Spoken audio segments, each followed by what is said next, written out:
Hey y'all, it's Seth. If you're wondering why this looks a little weird, I'm actually shooting using the webcam on my new laptop. I just got a new one the other day.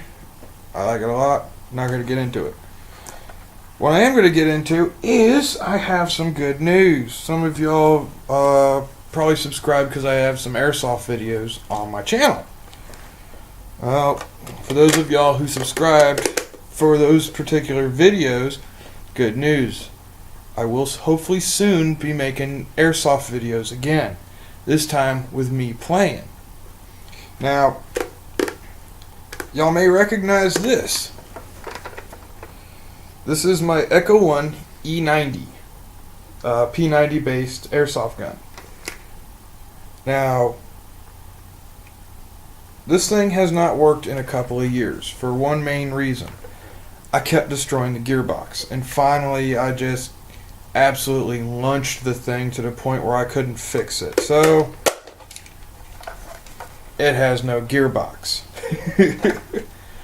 Also, you may remember I had a mock suppressor on it with a extended tight bore barrel. Well, I still got the tight bore in it, but I can't put the mock suppressor on it anymore, so I had to cut the barrel down again. I was working on cleaning it up, after a long weekend game, and I put the receiver on the table, or on a milk crate, which is what we used at that house, 4 tables in the garage. I go inside to get some paper towels, and I hear a loud clattering noise. I come out, the upper receiver's sitting on the floor of the garage, and the mock suppressor had snapped off. I still have it, but I can't use it anymore with this particular gun. I have another ECHO1, which I'm also working on building. That one's going to be a full high-speed build. That's an ECHO1 MTC1. The carbine length. I kind of like the shorter platforms, obviously. So, I was sitting here, I was watching what is this? River Monsters on Netflix. It's just a fun, entertaining show. I love fishing and all that. And I got to thinking, I wonder if I can get that big old 10.8 volt battery pack that I used. Yeah, look at this thing. That's a monster battery pack. 5,000 milliamp hour. Wonder if I could use it with this. It ain't gonna fit here. It ain't gonna fit in the battery compartment. Hell, even with my ECHO1 big box, it ain't gonna fit because it doesn't fit inside the little channel they actually give you for battery because of this extra cell right here. It's got 1, 2, 3. It's a 9-cell pack. So I got to thinking. I had this thing strapped to the stock of my MTC1. Here's another interesting thing.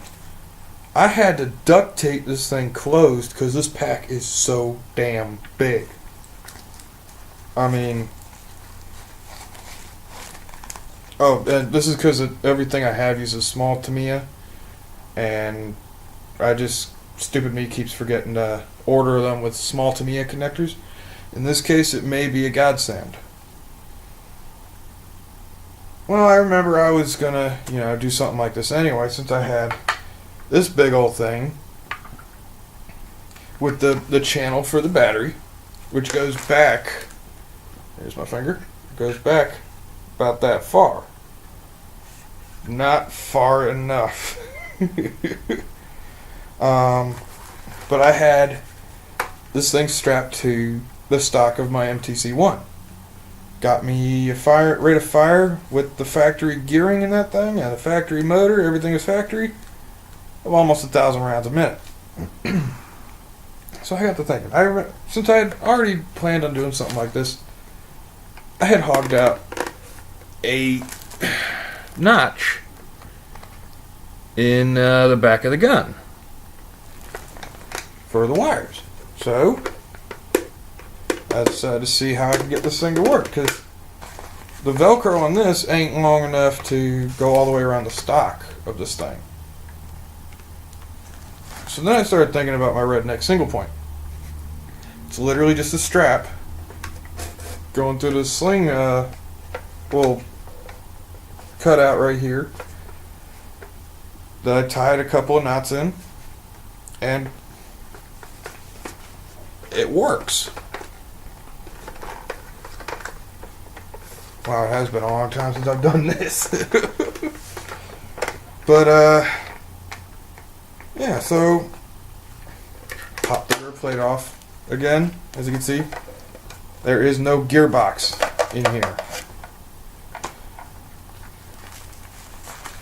So I decided, let's see here.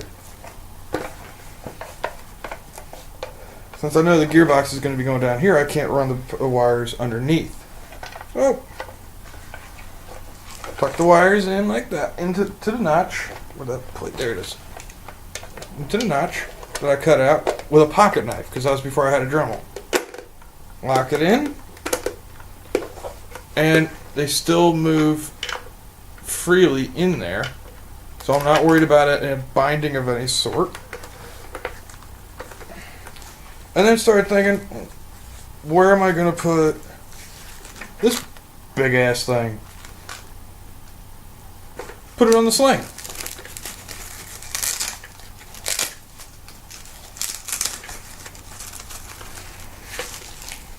You're not going to be able to see. Let me tilt this thing down a bit. There we go. See if y'all can see this.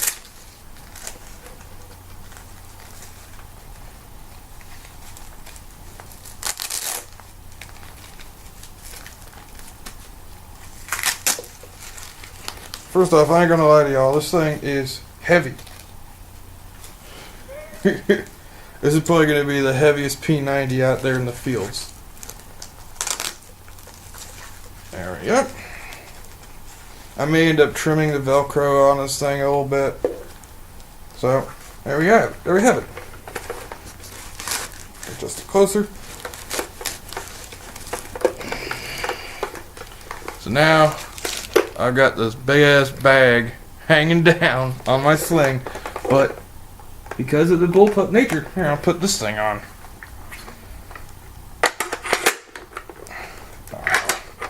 Alright, here's one thing. You see that? The mag catch is all popped out. This thing is old, and the plastic on it is not the greatest, so that pops out every now and then. Fortunately, with this big old thing, I'm not going to be doing any reloads unless I'm just slapping on a new M4 high cap, which I have a lot of.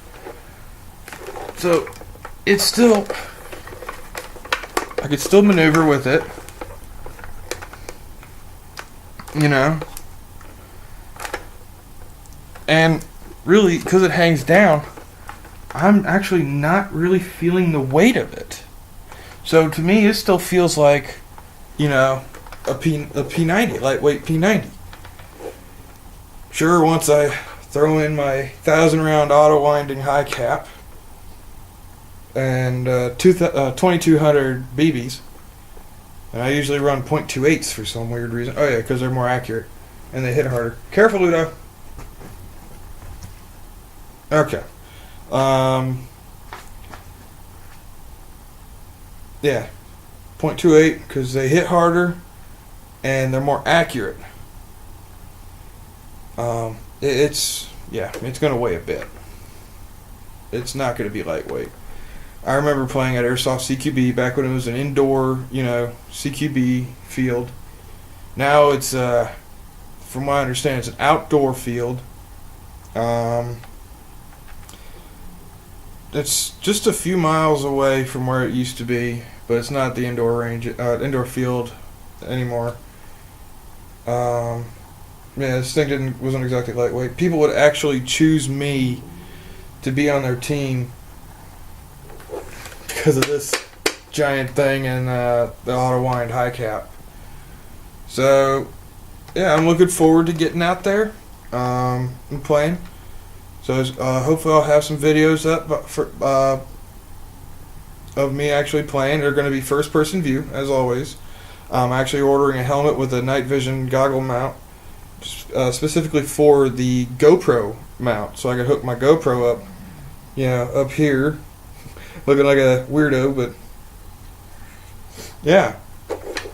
And when my knee can't, just I can run now, so I figured I'd try to play Airsoft again. And when my knee is hurting too bad to actually run around and play, I will break out my camcorder and shoot video that way. Just gotta figure out a way to protect the lens and the screen. Should be fun. So yeah, stay tuned. More Airsoft videos coming. I'm even gonna have the install of the new gearbox. I'm gonna try to see if I can't shoot that and upload it. So this video's gone on way longer than I was expecting. So on that note, I'm gonna sign out.